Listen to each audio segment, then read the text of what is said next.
Yo, what's up, guys? Patriot Corner coming in. So, I was sitting here looking up stuff, came across this. I think Arizona might be onto something here. I hope that if we keep on seeing the things that's going on right now, make sure my mic was on. But yeah, I think if we keep on seeing the civil unrest and the crime and the violence, I hope personally that we start seeing more of this action being taken by law enforcement. I think that it is the job of the police to do this very thing if things get out of hand. I personally never support any kind of group or activity that wants to take the matter of law and order into their own hands. And I know some of you will be like, "Well, Patriot, what do you think the militia is, and what do you think about what do you think that is?" The militia is for eradicating a tyrannical government, okay? Not for policing a civilian population. There's a huge difference. And I think a lot of people miss that. That's why I don't really feed into a whole lot of the militant movement and this and that and the other. I think a lot of it's just people that are mad and trying to blow off steam. But I think a lot of it, a lot of things that we're going to see here in the near future could possibly require the militia. I digress, and we will move on. So we have a sheriff in Arizona who's forming a citizen. Oh, I can't even talk. A citizens posse.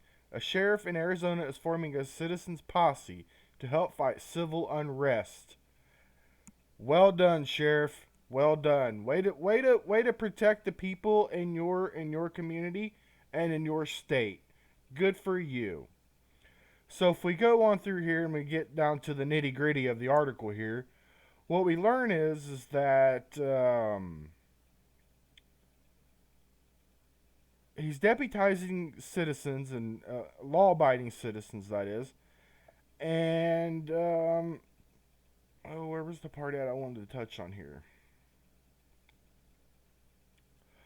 Okay, so in order to be deputized and to fall into this group of people, this is what they're requiring for training purposes. Lamb said the posse members will undergo a 4-hour training session with teaching topics such as constitutional law. 100% agree with that. Constitutional law is the way to go. And if you argue any differently, then you're a moron because all laws on the book derive from the Constitution. Period. The end. The use of deadly force, home safety, search and seizure, and other police tactics. And the participants will also be given the opportunity to practice scenarios in a virtual range with one of their instructors. So the sheriff is saying, all right, like if these Antifa members and these thugs and it even specifically states Black Lives Matter protesters come to our city. Like, we're not going to have this crap. Like, you're not going to burn our buildings. You're not going to beat up our citizens. You're not going to, spray paint graffiti all over the walls. You're not going to lock our police up in a building and try to set it on fire. We have systems in place that are going to deal with you real quick and in a hurry. And personally, I think that more police need to take this approach. I think they do. Because typically what you see, like a town like where I live at, anyways, not a huge place, but typically what we see in these areas of where I'm at is we maybe have like 30 to 40 cops, you know, and if these people form up like they're trying to do, they're gonna have probably anywhere from 100 to 150 people there. So I don't think a lot of police forces are equipped to handle like a crowd control scenario, so to speak. So I think this is a good thing. Like I could get behind supporting this. I think as an American citizen, like I could get behind our sheriffs doing this. Um, I think something like this should only be implemented and called upon when it is how do I say this? A need for a scenario to bring upon these people. And I think that we're getting close to a lot of other places around our country doing this. So again, we have this sheriff who's deputizing citizens, and he's saying that they have to have 4 hours. Where was that at? 4 hours of. They must undergo 4 hours of a training session that teaches topics such as constitutional law, the use of deadly force, search and seizure, and other police tactics. Hey, that's good, man. They will also have to pass a background check and sign a waiver. Successful applicants will be given a certificate and ID. So take a background check. You pass your background check. I imagine that's something along the lines of no violent felonies or zero felonies. Go through the 4 hour course.